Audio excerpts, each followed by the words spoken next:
এত বছর ধরে দিওয়ালি তো অনেক মানিয়েছি, কিন্তু এবারের দিওয়ালিটা ছিল আমার কাছে ভীষণই স্পেশাল। কেন?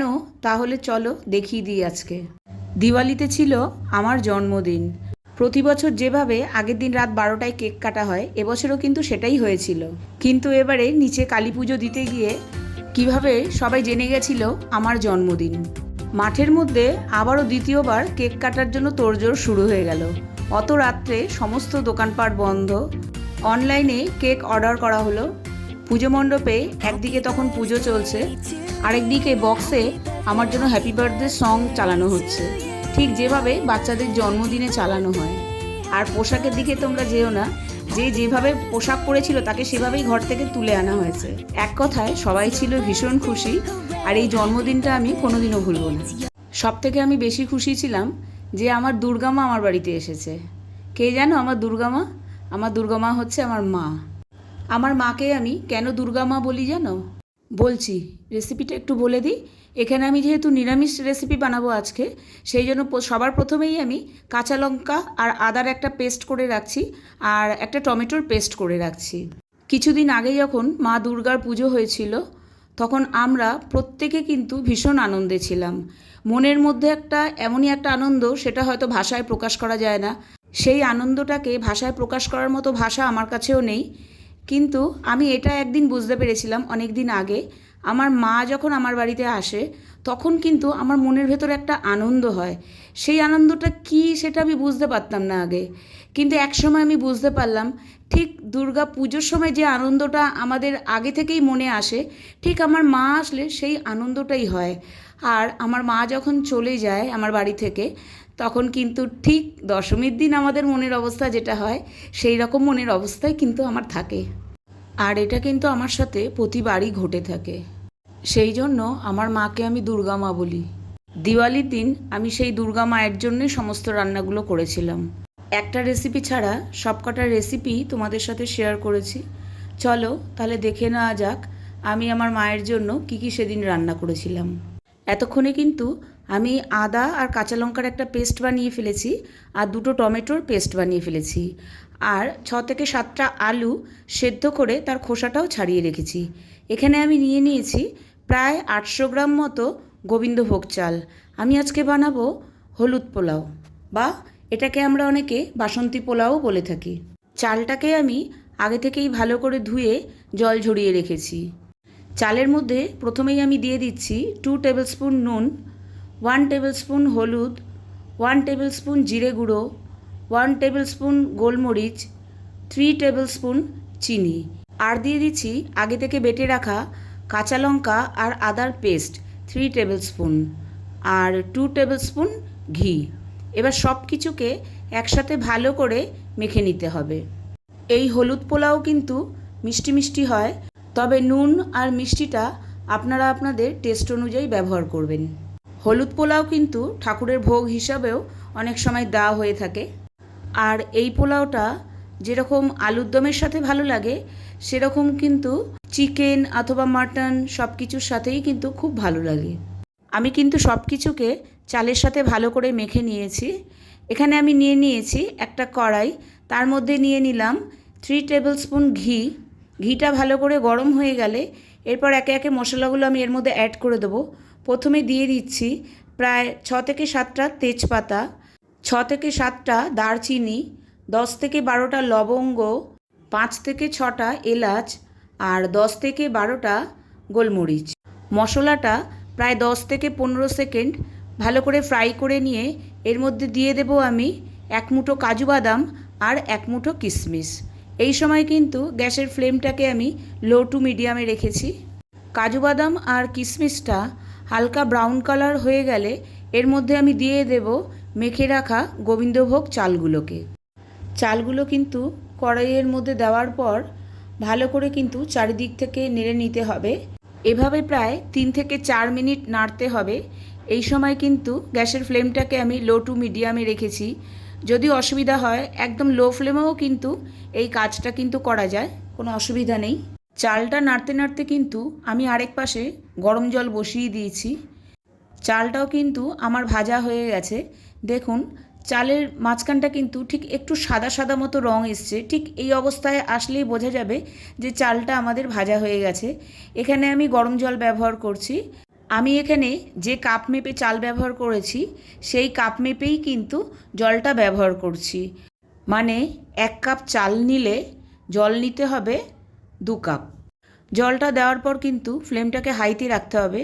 জলটা যখন ফুটে উঠবে তখন ফ্লেমটাকে একদম লোতে করে ঢেকে দিতে হবে 5 মিনিটের জন্য। 5 মিনিট পর ঢাকনাটা খুলে দিয়ে এবার একটু ওপর নিচ করে দিতে হবে রাইসগুলোকে। এখনও কিন্তু রাইসগুলো হয়নি, সেই জন্য আবার একটু নেড়ে ছেড়ে দিয়ে 5 মিনিটের জন্য লো ফ্লেমে ঢেকে দিতে হবে। তাহলেই কিন্তু আমাদের রাইসটা একদম সম্পূর্ণ হয়ে যাবে। চালগুলো কিন্তু আস্তে আস্তে ওপর নিচ করতে হবে, নালে কিন্তু চালগুলো ঘেটে যাওয়ার একটা সম্ভাবনা থেকে যাবে। এখন আমি ঢেকে দিচ্ছি 5 মিনিটের জন্য। 5 মিনিট পর দেখুন আমাদের পোলাও কিন্তু একদম রেডি। এবার কিন্তু গ্যাসের ফ্লেমটাকে অফ করে দিয়ে 5 মিনিটের জন্য রেস্টে রাখতে হবে। এরপরে সার্ভ করা যেতে পারে। আর এই পোলাওটা কিন্তু যত ঠান্ডা হবে ততই ঝরঝরে হবে। এবার আমি বানিয়ে নেব বাসন্তী পোলাওর জন্য ঝাল ঝাল কষা কষা আলুর দম। তার জন্য প্রথমেই আমি এখানে একটা মশলা তৈরি করে নিচ্ছি।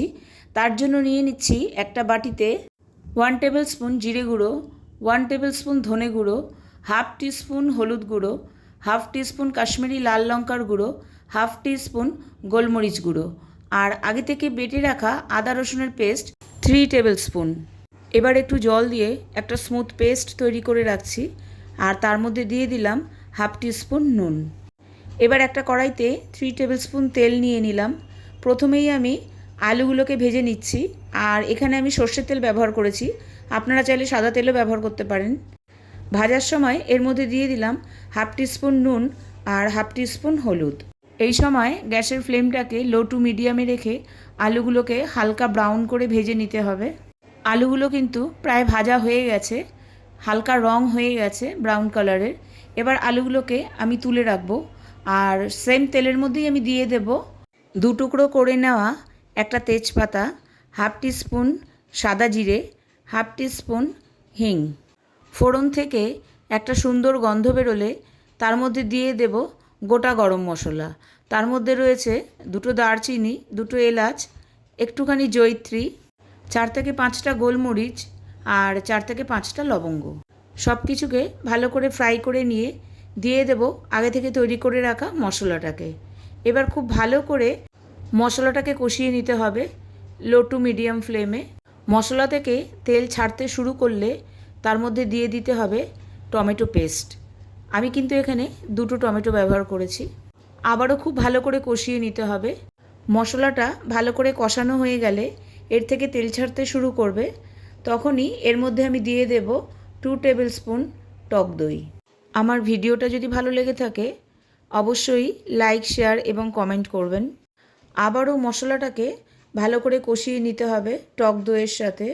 2 থেকে 3 মিনিট কষানো হয়ে গেলেই কিন্তু আস্তে আস্তে আবারও তেল ছাড়তে শুরু করবে। ঠিক সেই সময় দিয়ে দিলাম হাফ টিস্পুন চিনি। চিনিটাকেও মশলার সাথে ভালো করে মিশিয়ে নিতে হবে।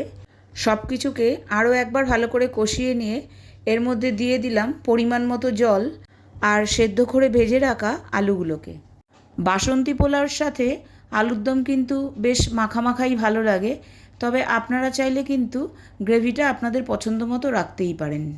এরপর আলুর দমটাকে মিনিট 5 ঢেকে রাখলেই যথেষ্ট। সব শেষে দিয়ে দেবো হাফ টিস্পুন গরম মশলা পাউডার আর হাফ টিস্পুন ঘি। আমাদের আলুর দম কিন্তু একদম রেডি বাসন্তী পোলাওর সাথে সার্ভ করার জন্য। আমি কিন্তু এখানে আলুর দমটাকে মাখা মাখা রেখেছি।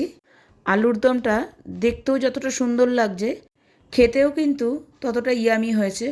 এবার আমি চটজলদি বানিয়ে নেব সিমুইয়ের পায়েশ। তার জন্য আমি এখানে নিয়ে নিয়েছি 1 লিটার দুধ।